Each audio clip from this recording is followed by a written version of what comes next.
Mysuru to Kodagu one day ride ನ first ನೇ video. ಬೆಳಗ್ಗೆ ರೆಡಿ ಆಗಿ ಮೈಸೂರಿಂದ 143 ಕಿಲೋಮೀಟರ್ ಇರುವಂತಹ ಮಂಡಲ್ಪಟ್ಟಿಗೆ ಹೊರಟು ಹೋಗ್ತಾ ರೋಡ್ ಅಲ್ಲಿ ಟೀ ಕುಡ್ಕೊಂಡು ಹಾಗೆ ಕಾವೇರಿ ಸ್ಟ್ಯಾಚು ಸಿಗುತ್ತೆ, ಸ್ಟ್ಯಾಚು ನೋಡ್ಕೊಂಡು ಕೊಡಗ್ನ ರೀಚ್ ಆದ. Welcome to Madikeri. Madikeri 2 kilometre ಹಿಂದೆನೆ ಒಂದು ಲೆಫ್ಟ್ ಗೆ ರೂಟ್ ಸಿಗುತ್ತೆ ಮಂಡಲ್ಪಟ್ಟಿಗೆ ಹೋಗೋದು. ಆ ರೂಟ್ ನ ತಗೊಂಡು ಹೊರಟು. ಆ ರೂಟ್ ಅಲ್ಲಿ ರೋಡ್ ಮಾತ್ರ ಮಸ್ತ್ ಆಗಿತ್ತು. ಆ ಕಡೆ ಈ ಕಡೆ ಕಾಫಿ ಪ್ಲಾಂಟ್, ಬೆಟ್ಟ ಗುಡ್ಡ, ಹೋದ್ರೆ ಬೈಕ್ ಅಲ್ಲಿ ಹೋಗಿ ಮಸ್ತ್ ಮಜಾ ಮಾಡ್ತೀರಾ. ಮಂಡಲ್ಪಟ್ಟಿ ಹಿಂದೆನೆ ಒಂದು ನಿಮ್ಗೆ ಸ್ಟಾಪ್ ಸಿಗುತ್ತೆ. ಸ್ಟಾಪ್ ಅಲ್ಲಿ ನೀವು ಗಾಡಿ ಮತ್ತೆ ನಿಮ್ಗೆ ಎಂಟ್ರಿ ಚಾರ್ಜ್ ಅಂತ 80 ರೂಪಾಯಿ ತಗೋತಾರೆ. ನೀವು ಜೀಪ್ ಅಲ್ಲಿ ಹೋಗ್ತೀನಿ ಅಂತಂದ್ರೆ ಪರ್ ಪರ್ಸನ್ 300 ಆಗುತ್ತೆ. ನೀವು ಗಾಡಿಲಿ ಹೋಗ್ತೀನಿ ಅಂತಂದ್ರೆ ನಿಮ್ ಧೈರ್ಯ ಹೋಗ್ಬೋದು.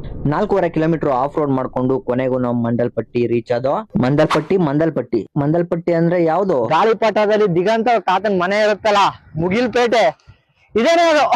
ಪೀಕಲ್ಲಿ ನಿಂತ್ಕೊಳಕ್ ಆಗದಿರೋ ಅಷ್ಟು ಗಾಳಿ ಮತ್ತೆ ಮಳೆ ಇತ್ತು. ಇದ್ರದ್ದು ಪೂರ್ತಿ ವಿಡಿಯೋ ಬೇಕಂತಂದ್ರೆ ನನ್ನ ಯೂಟ್ಯೂಬ್ ಚಾನಲ್ ಆಲ್ರೆಡಿ ಅಪ್ಲೋಡ್ ಆಗಿದೆ. ನೀವೇನಾದ್ರೂ ಮಾನ್ಸೂನ್ ಟೈಮ್ ಅಲ್ಲಿ ಕೂರ್ಗೋಬೇಕು ಅನ್ಕೊಂಡಿರಾ ಅಂತಂದ್ರೆ ಮಿಸ್ ಮಾಡದೆ ಈ ವಿಡಿಯೋನ ನಿಮ್ ಫ್ರೆಂಡ್ ಗೆ ಟ್ಯಾಗ್ ಮಾಡಿ. ಇದೇ ರೀತಿ ವಿಡಿಯೋಗಳನ್ನ ನೀವು ನೋಡ್ಬೇಕು ಅಂತಂದ್ರೆ ನಮ್ಮ ಪೇಜ್ ನ ಫಾಲೋ ಮಾಡ್ಕೊಳ್ಳಿ.